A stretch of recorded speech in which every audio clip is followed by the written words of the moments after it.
Guys আজকে গেমে আসি সিএস র্যাঙ্ক খেলার জন্য। আর এখানে হৃদয় ভাইকে অনলাইন দেখে তাকে আমি ইনভাইট করি আর সেও চলে আসে আমার টিমে।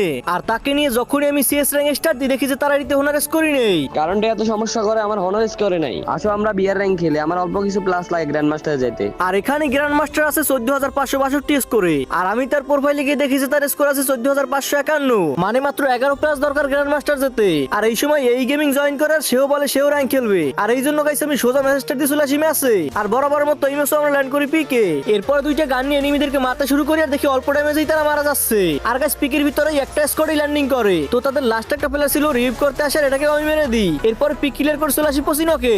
আর গাইস আমি এগুলো কি মারতেছি, আমার সামনের প্লেয়ারটাকে অলরেডি 6টা হেডশট মারছি আমি। আর দেখতে পাচ্ছ এখানে ছিল ফুল একটা স্কোয়াড। আর আমি একাই এদের সবাইকে মেরে দিয়ে গাড়ি নিয়ে চলে আসি সেফ জোনে। কিন্তু এটা পিসি লবি হয়, ম্যাচের ভিতর পড়েছিল হ্যাকার। তো হ্যাকার আমাকে মেরে দিয়ে আমাদের জোন পুষারকেও মেরে দেয়। এখানে এই ম্যাচ আমাদের শেষ হয়ে যায়। কিন্তু এই ম্যাচেই আমার টিমমেট গ্র্যান্ড মাস্টার উঠে যায়।